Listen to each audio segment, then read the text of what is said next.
1 Kings 19. Elijah flees Horeb. Now Ahab told Jezebel everything Elijah had done, and how he had killed the prophets with the sword. So Jezebel sent a messenger to Elijah to say, "May the gods deal with me, be it ever so severely, if by this time tomorrow I do not make your life like that of one of them." And Elijah was afraid, and he ran for his life. When he came to Beersheba in Judah, he left his servant there, while he himself went away for a journey into the wilderness. He came to a broom bush, sat down under it, and prayed that he might die. "I have had enough, Lord," he said. "Take my life. I'm no better than my ancestors." Then he lay down under a bush and fell asleep. All at once an angel touched him and said, "Get up and eat."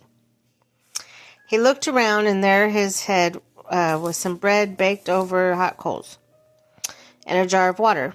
He ate and drank and lay down again. The angel of the Lord came back a second time and touched him and said, "Get up and eat, for the journey is too much for you." So he got up and ate and drank, strengthened by that food. He traveled 40 days and 40 nights until he reached Horeb, the mountain of God. There he went into a cave and spent the night. The Lord appeared to Elijah, and the word of the Lord came to him. "What are you doing here, Elijah?" He replied, "I have been very zealous for the Lord God Almighty.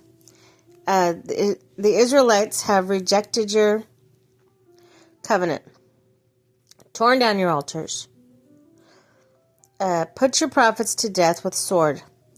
I am only one left, and now they are trying to kill me too." The Lord said, "Go out and stand in the mountain in the presence of the Lord, for the Lord is about to pass by." Then a great and powerful wind tore the mountains apart and shattered the rocks before the Lord, but the Lord was not in the wind.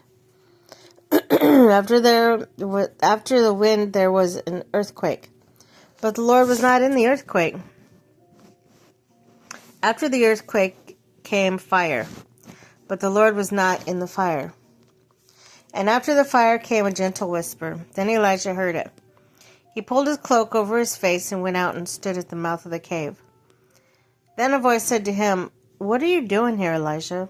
He replied, "I have been very zealous for the Lord God Almighty. The Israelites have rejected your covenant, torn down your altars, and put your prophets to death with the sword, and I am the only one left. Now they're trying to kill me too." The Lord said to him, "Go back the way you came and go down the desert to Damascus.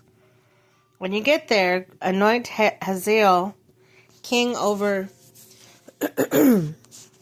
Aram. Also anoint Jehu son of Nimshi king over Israel, and anoint Elisha son of Shaphat from Abel Meholah to succeed you as the prophet. Jehu will put to death any who escape the sword of Hazael, and Elisha will put to death any who escape the sword of Jehu. Yet I reserve 7,000 in Israel, all whose knees have not bowed to Baal, and whose mouths have not kissed him." The call of Elisha, or Elijah. So Elisha went. Call of Elisha. So Elijah went from there and found Elisha son of Shaphat. He was plowing with 12 yoke of oxen, and he himself was driving the 12th pair. Elijah went up to him and threw his cloak around him. Elisha then left his oxen and ran after Elijah. "Let me kiss my father and mother goodbye," he said, "and I'll come back with you." "Go back," Elijah replied. "What have I done to you?" So Elisha left him and went back. He took his yoke of oxen and slaughtered them. He burned the plowing equipment to cook the meat and gave it to the people, and they ate. Then he set out to follow Elijah and become his servant.